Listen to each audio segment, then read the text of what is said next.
to look at the steps that we took and to consider, for you lot, to consider the merits of this approach, whether you're using a similar approach or whether you've got other ways that you've properly engaged employers and developed something that is required and is meeting their needs. So what I wanted to start off with is, I'm going to have to take myself a bit further forward, and I hope I'm not blocking anybody, to what we did. And we started with an employers forum, and the college was very helpful in identifying the key employers that they'd worked with over the previous years. But it included, we brought in the skills of care, so the sector was represented. We brought in the training department of East Sussex Social Services. We worked with other people, but we also had as many employers as possible. And what we asked them was, how was it going, if you like? What were their issues? What sort of training did they require? And also we were going to do research, LMI, with local employers. So we showed them our research tools and said, do you think these will work? Would you use them? So they helped refine what we did. So that was the first step. And what we went on to do was to do some research with employers, and we went and interviewed local employers using the same research tool. But this time we'd started working with key employers, so some of these folks around here did the interviews. So it wasn't a researcher doing the interviews. I ended up collating the report, but the research itself was done by employers with employers, which is quite an interesting approach. And we ended up with 33 employers that we'd done in-depth interviews with. And I'm going to show you briefly the sorts of results. We've got copies of the research report up there, and there's some more on our table downstairs in the exhibition space. But once we'd learned what employers said they wanted, we then worked with key employers who are here to develop the modules that employers said they wanted. And they are now delivering them. Not the college, but the employers. And you'll hear their story in a minute. What we learned in the first place was around the needs of the sector. So we heard that there's likely to be a 24% increase in, for instance, adult care by 2025. And if the personalised agenda, which is growing within the sector, really takes off in a big way, it could be as much as 80%. This was from the Sector Skills Council, so that they've done. Also, we looked at what was going on in East Sussex, and for instance, there's a 21% turnover of staff within East Sussex, within social and health care. And also, we've only got 28% qualified to NVQ level 2 in the sector. So we've got problems at all levels within social and health care, and was some way that we as a college working with employers could help that. One of the solutions they came up with was that at the moment there wasn't really a proper progression pathway. That there was if you wanted to go into management, but if you wanted to stay within your sector and work with as a practitioner, there wasn't really much of a progression. And so we started looking at the idea of having specialist staff in the workplace who are qualified to a higher level, who could actually teach the others. So the notion of employer capability came in, and working with employers so they could train themselves but also other employers. So that was the beginning. The research, this shows the sort of the numbers, the companies that we worked with and the size of company. And what was interesting was that we've got some quite big, for East Sussex we have got some big companies, and a number had more than 100 employees. They were usually the domiciliary services that had large numbers of employees, but not entirely. We also learnt, this is to show who we interviewed, so it was nursing homes, care homes, domiciliary service, and the others were often specialised providers, but included people like MENCAP, so some of the voluntary organisations. What their wish list for training in priority order were mostly specialist skills, which is what the Employer Forum had told us. And this was the list of the things they asked for. Now, we didn't have the funding to develop them all, but what we did is we took the top ones. So we ended up developing 2 modules to do with wound care. And in a minute, I'm sure Sylvie's going to tell us the rationale for that and why it's required and what she did. And we also developed one around end-of-life care, which I'm sure Susan will talk about. So we've developed 3 so far. I'm quite keen that we do a partnership with Northbrook College because they've developed one on dementia care, and there's been a workshop on that, I think, this morning. So there could be, and it makes sense for colleges and universities to work together and look at short courses they've developed, and so they can help each other, if you like, and also meet the needs of local employers. So this is the list that we came up with. And they also said, we also asked about how they wanted it delivered. They wanted practical workshops with support online, so it limits the amount of time that people were away from the workplace. Ideally, they'd have liked it in the workplace, but most of them understood they only had 1 or 2 members of staff that they wanted to have trained, so it didn't make economic sense.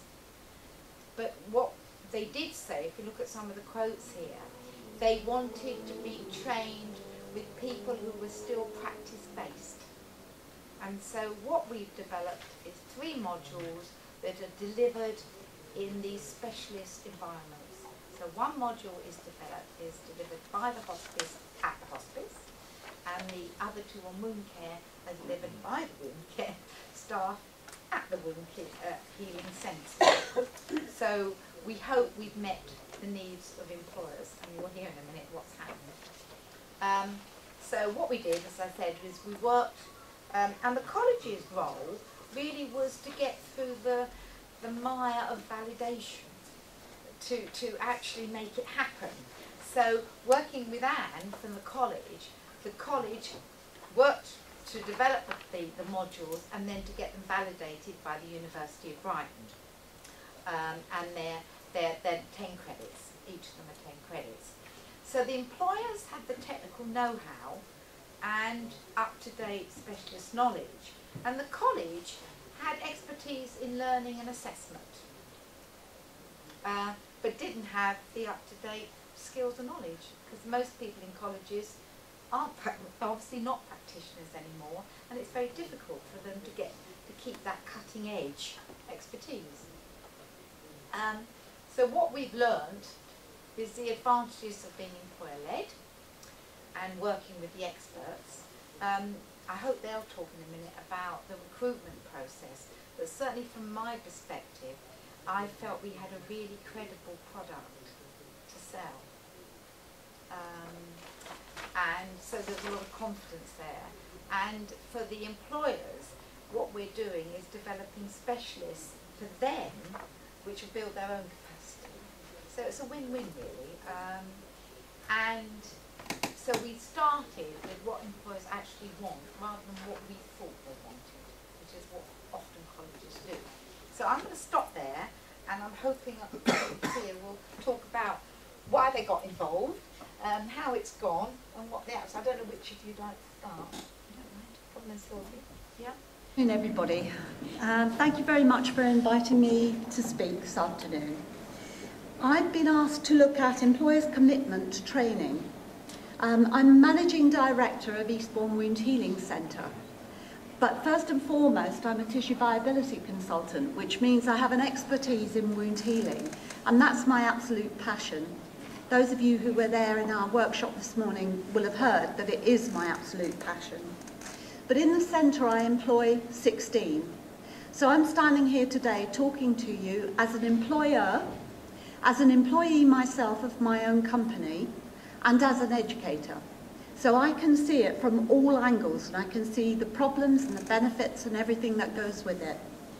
As Clive said, we've been working with Sussex Downs College on introducing a new course, and I will be telling you a little bit about that as I go through. Just to give you a background, there are 200,000 wounds in this country at any one time, chronic wounds that are not healing over 3, 4, 5 years. And it's costing £3 billion a year for the NHS. And the government never recognises that there is a problem with wounds, ever. There's never been a time when they said, we've got to stop that £3 billion, we've got to look at it. Patients who come to us have had their wounds on an average for 3.3 years before they come over our doorstep. And we are healing 82% of those within a 6-week period. Now that tells you something. It's a no-brainer. There is something going wrong out there if we can heal them in 6 weeks, but they've actually been there for 3.3 years. We don't have magic dust, but we're managing to do it. One wound was 69 years duration. He'd had it before the First World War, and it had never healed in 69 years, and we healed him in 12 weeks. We've had several that have come to us from the Second World War, and we've had several that are 40 years old wounds or older than that we've actually healed. So it tells you there is something wrong out there. We have 700 patient contacts per month in our clinic. Some of those are the same patients. We may see a patient 10 times in that month, and that's 10 patient contacts. We work for the local NHS. We deal with all their chronic wounds, so any wound that the nurses can't heal now are coming to us. We're working with all the GP surgeries in our local area. We deal with national and international research, so we have people come to us as far away as Iceland and New Zealand to do research in wound care. We have private patients, we're expert witnesses for the courts, and we deal with education. So we have a very big remit in the Wound Healing Centre. And we're actually unique. We're the first of our kind in the UK, and we've been working now for 14 years in this capacity. Within the next 5 years, 50% of the nursing population is going to be over 55, particularly in district nurses and practice nurses. And there is nobody coming in behind them when they retire from 55 onwards. So our workforce for nurses is going to go down and down over the next 5 years. So you're being looked after by a nurse who really doesn't know wound care very well, and they're reducing in number, so they're going to have less and less time to spend on looking after you. So it became very apparent that A, we've got to train our nurses better, but B, we need another workforce that's actually going to look after the wounds, and that would be healthcare assistants who are not qualified nurses, but if you give them good training, would actually know more than the qualified nurses that are looking after the patients at the moment. So we've been working in the Wound Healing Centre looking at how we could deliver a course that's validated by the university that would give healthcare assistants a little bit more credibility when it comes to them looking after wounds, and that would know more than the nurses that are doing it at the moment. So that's how we got involved with the college. I did part of the research for Gill looking at the employers. And what I found was very similar with them. They don't know what they don't know either. And they know what they want their nurses to know, but they're saying we can't always afford it. You know, how can we afford to let the nurses or the healthcare assistants off so that they can get the education? And what they're not seeing is the bigger picture, which says that if you train your workforce properly, you're going to have better quality care and you're going to spend less time working on it. And they don't seem to know that bit. They know what they want, but they don't seem to know that the benefits that it would actually give them. So we've actually started the first course. The first day was yesterday, and we have 9 healthcare assistants there on wound care. And I believe that the pressure ulcer one is going ahead today. So we've got the 2 courses running side by side. It's going to be very interesting because it's a higher academic level than healthcare assistants are normally expected to achieve. But at the end of it, I'm hoping that these guys will be leaders, the first, if you like, in the country with a specialism in wound care. Yes. The hospice is quite a small organisation. We care for about 1,000 people a year. We've only got 10 beds, so a lot of our work is done in the community, and our community nurses work with patients, but also we have a specialist nurse practitioner who actually takes referrals and works with nursing homes, care homes and domiciliary care agencies within the community. And she goes out really and she troubleshoots. So if people are end of life in a nursing home or in a care home, who often keep people even though they need nursing care because that's their home. And what we found through the work that we've been doing is that end of life is not well done. In other words, a lot of people die badly. You know, they don't die a good death. And so looking at the legislation, the government has got an end-of-life care strategy, and there's lots of competencies that have come out of that for trying to upskill staff in nursing homes and care homes and community environments to give people at end-of-life a better quality of death, if you like, to be able to enable them to die well. And within these core competencies, it's about healthcare assistants and already trained nurses upskilling in end-of-life care. We also know the government agenda is for people not to be admitted to hospital at end of life unless there's some very specific reason, but A, to be cared for in their homes, which is obviously domiciliary care, and also to be cared for in nursing homes and care homes. So to reduce hospital admissions, it means that the care home and nursing home staff, domiciliary care staff, have to be better trained in end of life. So obviously that's our focus, and we thought that looking at this module and talking to employers, we know that they want that for their staff. We also know, like Sylvie said, that pre-registration nurses, in other words nurses that are going through nurse training, get only 2 days probably in end-of-life care as part of their training, which is very little. So even nurses that go into work in hospitals don't really know how to care for people that are actually dying, and that's even less for people that are in nursing homes and care homes who come from a completely different route, who haven't got often degrees, and care home workers, healthcare assistants who may have only got MBQ level 2, which is not end-of-life care specific. So that was our focus really in trying to get involved with the college so that we could develop an accredited qualification, but also develop people who would be champions within the organisations who could then cascade that training and train other people. So that's where our starting point was really. And your course, you've inducted and you started? Yes, we've interviewed, we've inducted and we've started. We've got quite a small group of students, but they're very engaged and very much want to do the course and feel that they can make a difference within their organisations. And some of their organisations have got sister homes because they come from one home, but there's a couple of sister homes. So we hope that they'll be able to obviously pass the skills and knowledge that we're teaching them on.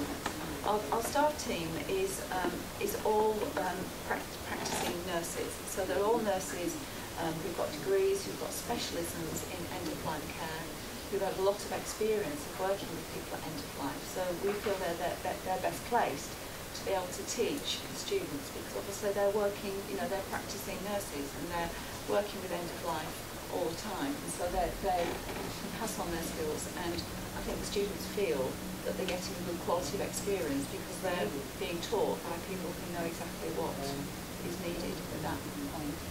And do you want to say from the college's perspective what it's meant and what it's like and possibly explaining about things? Yeah, I think the thing that when Gill first approached our department about developing modules for health and social care is looking at the skills within our own team and what the college could offer.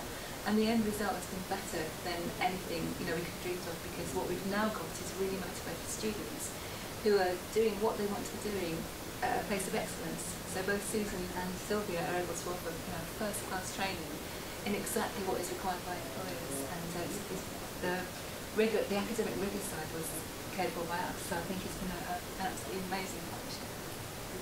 So it was trying to get the expertise that college had got, and colleges are quite good at learning and helping people to learn, but we weren't expert in these sorts of skills that we learned that employers needed.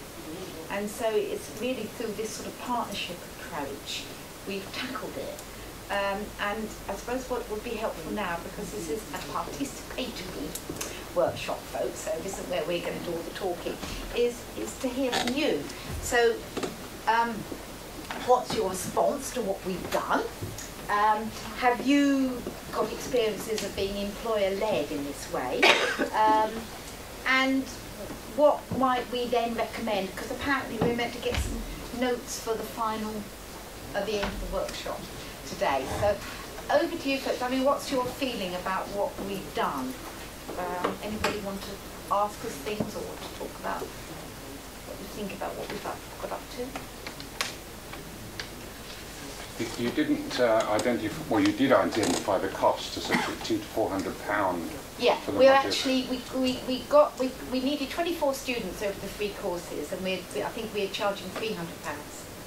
And does that come from the individual student or the organisation? Well, it's the organisation that will pay. I mean, that's also one of the issues, really, because this was through the Centre for Work and Learning, so we were able to draw down 50% of the funding for FE, but only if the employer paid the other 50%.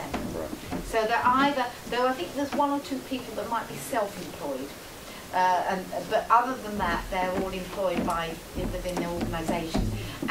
But we needed to have sort of an average group size of 8 to be able to keep the fees at £300, which is what we wanted, and we've managed to do that. We've got one course has got 11, one's got 9, and one's got 6, so we've hit our numbers. But of course, my next step is to look at it, because from now on there won't be hefty funding. So it's going to have to be full cost recovery. So we're going to evaluate this just to see whether there's a better cost-effective way of delivering it. We are delivering it, but I don't think we could lose a lot. Actually, we've got it. We're not being over-extravagant in what we're just trying to make ends meet. Really, we're not making much of a profit on this at all. So, but we need to learn from it and look and see. I mean, have you got a feeling, folks, whether the sector would bear a bit more if we had to put it up? I mean, it could be 600. That's because we've got 50%. I think it's a problem. I think the cost is, and I think particularly working with lots of nursing homes, care homes, and because the staffing is obviously usually cut to a minimum. So to release somebody from the floor, to send them on the programme, pay for it, and then backfill that member of staff and so forth, it's quite expensive. And I think £600.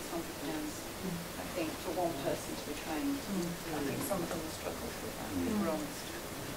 So we need to look at that. But what has been good is actually the process, and we've developed the modules. We've got them. They have been validated.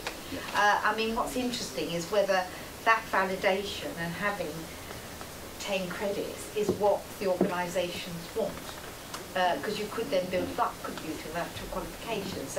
Or do we say, well, just take the course? Because if we weren't going through the assessment process, it would be far cheaper.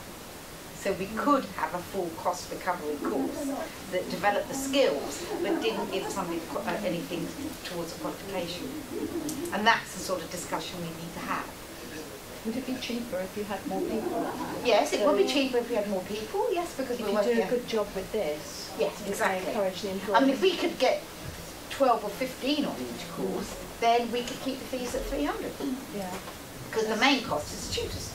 That's the thing to do then, isn't it? How long does it take typically to complete the course or get the accreditation? Do you want to talk about the delivery? Between 10 and 12 weeks, we've done it in very short bursts. So, yeah, for that very reason, when we did the employee forums, the 2 key issues were finances and time, and it was releasing staff to do the courses as well and cascading back. So by doing it, in this quick burst, we met the universities deadlines for submission and board reviews, and it meant people got their training in a very short time as well. So it's short bursts of quality. And we put time in, so they may be in for a 4-hour workshop, and then there's at least a week gap, usually, sometimes more, so they can do their work out, so they can do their case studies. And perhaps you could talk about the assessments that we're using, which are very work-based. Do you want to talk about? Yes, we look very much at trying to do a mix of theory, because obviously it's an academic programme and it's worth 10 credits, so we had to balance that in fact this foundation degree module against looking at developing their practical skills. So one of the assessment tasks that we devised is that they come into the hospice and they do 2 5-hour work shadowing shifts. So they would work in an area of clinical area of their choice, and we've got 3 different clinical areas depending on what their personal job role is and what organisation they're from. And they, from that, they would write notes, they would talk to people, they would work the shift with an experienced member of staff. It was very similar to them within their organisation, so there's some sort of link there. And then they're writing up a reflective account of that. But not only that, they're going to take one aspect of end-of-life care to say how they will develop it within their organisation. In other words, an action plan, which we as a hospice are quite happy after the course is finished to be able to follow that through with them. In other words, we've gone and visit them to see how they were doing, give them the sort of follow-up paperwork that might be needed if it's an end-of-life care model, for example. So that's sort of one particular task that we decided to do that make it very practical, very realistic, and very, related to their own sort of field of work. We've done something very similar. We tried to balance it out so that it's, the work's very similar in both courses, all three courses. How important was the accreditation to those individuals? I don't know if it's important to the individuals as far as I'm concerned. I think it's more us and the need for credibility for healthcare assistants or nurses who have had the education before. So for us, that's very important to give them some kind of accreditation. It's a bit like a gold stamp. Somebody talked about a gold level. So this is validated by the University of Brighton that says that it's reached that standard. And I think that's been of real benefit. But I think what's been interesting about this project is that I worked in Hampshire around the White Learning Network for a couple of years with them. And sometimes what employees wanted and what employers wanted were two completely different things. What's come across here is that the students who have enrolled in the course want exactly what the aims and objectives of the course are. So it's meeting everybody's needs. So from an employer perspective,